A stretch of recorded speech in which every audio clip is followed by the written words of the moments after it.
Basketball games for the original Sony PlayStation got their start with NBA Jam Tournament Edition for launch in September of 1995. Now, we call that a basketball game, even though it is very arcade style. It is only 2-on-2, so there's no simulation aspects at all. It is all arcade. A lot of pushing and shoving goes on. I was talking with a friend about the PlayStation version of NBA Jam Tournament Edition and how it basically is a shove fest and trying to wear people down, so they move so slowly on the court that it's very easy to score on them. But versions of NBA Jam Tournament Edition aside, that is the first game that came out basketball related. But the first game that was 5-on-5 that was NBA licensed is this guy right here. This is Konami's NBA In the Zone from 1995. This is kind of sort of a spiritual successor to the run-and-gun coin-op, or some other people may be familiar with it as NBA Give and Go for the Super Nintendo Entertainment System.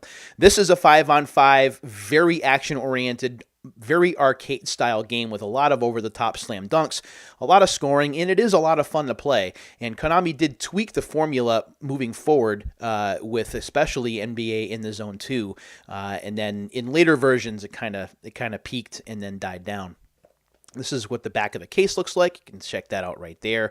There are no memory card specifics here, so I don't know how many memory card blocks it takes, but that's not really the subject of this episode because the game is already open. What about NBA Live, you say? Well, NBA Live 96 was the first game to come out for the PlayStation in that series, and it did come out in 1996. This is NBA Live 96 right here.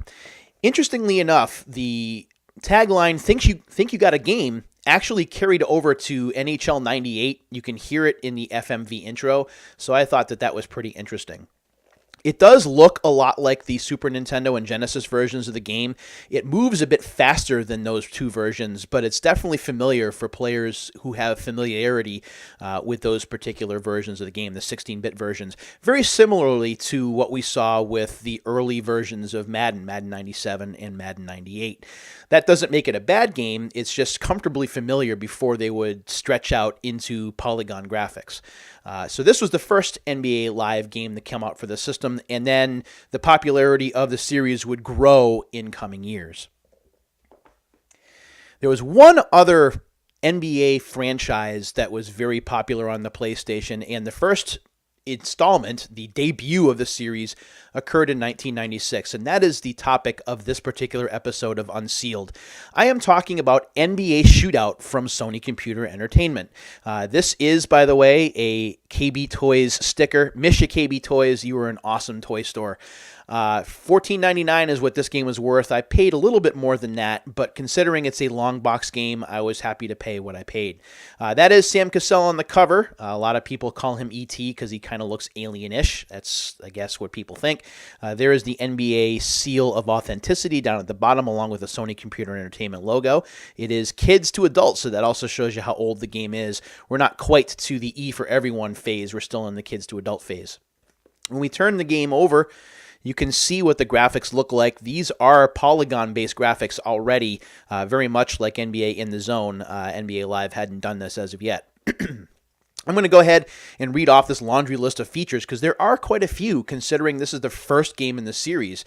Just like NFL Game Day, Sony really pulled out all the stops in terms of trying to make the best sports simulation they possibly could. So the features include all 29 NBA teams and over 300 NBA players. That makes sense. Exhibition, full NBA season, playoffs, and the NBA Finals, so you can start wherever in the season you want, and that's pretty cool, I think. There are real NBA moves here, 5 kinds of dunks. So you have 360 jams, tomahawk slams, jump shots, speed bursts, steals, blocks, dishing the ball in midair, and dunking over defenders. So that's pretty cool. Real sets and plays. So if you're a basketball purist, you're going to appreciate these. Box, inside triangle, high-low post, and three-point plays to set up the outside shot. Again, if you're a purist, you're going to appreciate those. If you're more like me, who likes to just get into the game and not worry too much about strategy, that's okay too. The game doesn't punish you if you don't use them.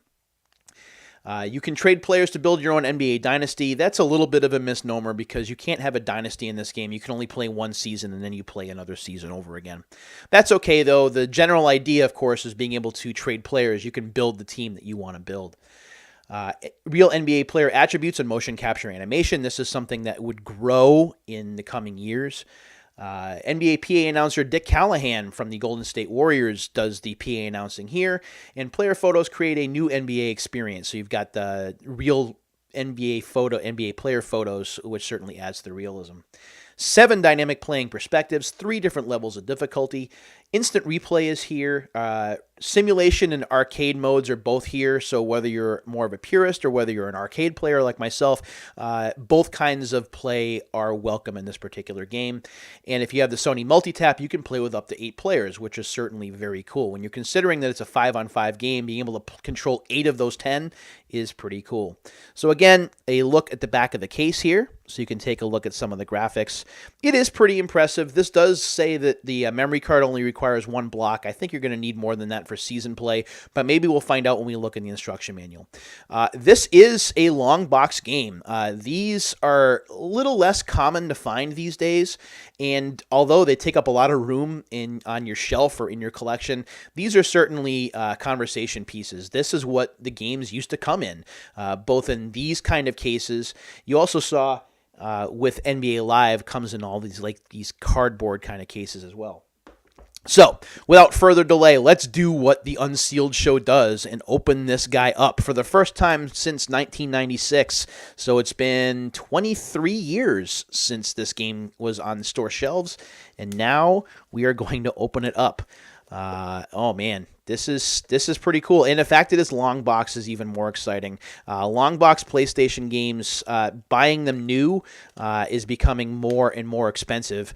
So I don't foresee myself getting too many of these. Not on the school assistant salary that I make, but I like getting these when I do find deals on them. All right, there we go. There goes the plastic. And I'm going to be careful when I open this up because I don't want things to fall out. Oh, yeah, the foam is still there. So this is what the game looked like on the inside. Here's the manual, and there's an ad for MLB Pennant Race. You get this foam on the inside that keeps the disc from falling out, and we'll take that out here in a moment. And this is what the disc looks like. It's almost a basketball orange, but not quite. It's a little darker. And it's just your basic logo. So we'll put the foam over here. And I want to take the disc out for a moment just because I want to show you what the inside of the game case looks like. There are actually advertisements for other PlayStation first-party games. You can see those there. ESPN Extreme Games, NFL Game Day is there, Wipeout is there, Warhawk is there, and NHL Face-Off is there, Destruction Derby is there. It was an awesome lineup in 1995-96 for PlayStation fans, and I was certainly glad to have the system when it first came out. So let's go ahead and replace the foam, and we'll go ahead and take a look at the instruction manual. Oh, I forgot about this. Also, if we get rid of the instruction manual, oops, sorry about that, you can see ads for PlayStation accessories as well. Controller, memory cards, mouse, and link cable and RF adapter. Okay.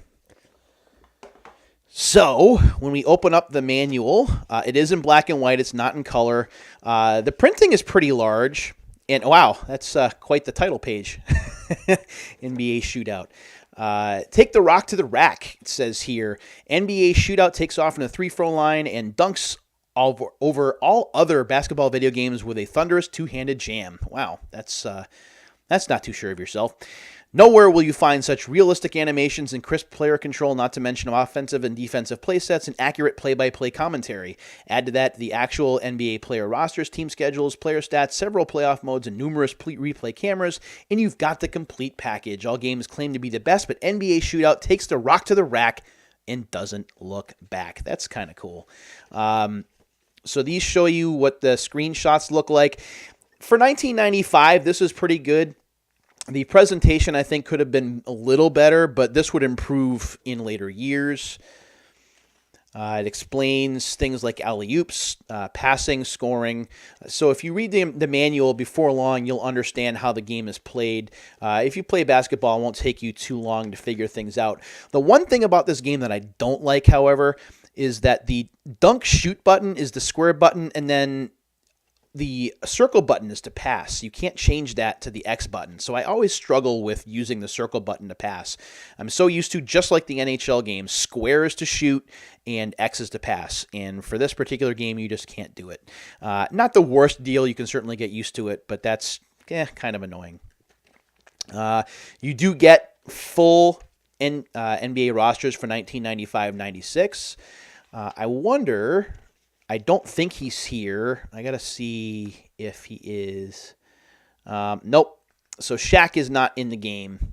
Roster center is what's here instead, and that makes sense because Shaq had his own licensing deal at the time. There's also an ad here for NHL Face-Off, a game I'd love to get brand new, but is still pretty expensive. And then, last but not least, if we take a look, oh, wow, you can check out the multi-tap there. And then finally, the customer survey card or the warranty card. Not much different here, although primary user information, other systems owned. We talk about the Genesis. The 32X was still a thing at this time. The 3DO, Sega CD, SNES, Game Gear, Saturn, Jaguar, and Game Boy. How many games did you purchase along with the PlayStation? So this is still assuming that you're getting the PlayStation brand new. So I believe this might have been early 96. I'd have to check history to be sure. So none, 1, 2, that was me. I bought 2 games when I bought mine at launch, Ridge Racer and NBA Jam TE. 3, 4, 5 or more, and you're supposed to list the title names. So if you want to do that kind of homework, good for you. How many games will you buy in the next 6 months? None, 1 to 3, 4 to 6, 7 to 9, or 10 or more. Please check which types of games you plan to buy in the next 6 months: sports, adventure, driving, strategy, flying, role-playing, fighting, or shooter. Your family owns. This is the fun part. Your family owns a VCR. VCRs, of course, back in 1995-96 were still very much a thing, as was Blockbuster. CD player, portable stereo, PC, video game player, Laserdisc player. So not only do we have a VCR, we have a Laserdisc player mentioned. Telephone, Mac, camcorder, hi-fi stereo, cellular telephone, so this was starting to come into fashion, automobile, TV, and car stereo. Don't know why Sony wants to know if you have a car or not, but whatever. If you plan to purchase any of those in the next 6 months, you would list that below as well. So this is the debut of NBA Shootout. The franchise would actually stick around well into the PlayStation 2 era, although NBA Live easily surpassed it. And then, of course, in 1999, when NBA 2K came out, that and Live were competing back and forth, whereas NBA Shootout and NBA in the Zone kind of hung back in the also-ran pile, which is unfortunate. In a future episode, we'll be going over one other NBA franchise that had just 2 entries, and in my opinion, while the gameplay is kind of iffy, the presentation is something that's pretty memorable, and we'll be covering that in a future episode. So, if you've ever played the NBA Shootout games, whether it's the original, which is this guy right here, or any of the other games in this series, I'd love to hear from you. Go ahead and leave a note in the comments below. And until the next time, my friends, because again, this has run long, thanks for watching this episode of Unsealed and for checking out my other videos on the channel. And until the next time, everybody, see you later. Take care.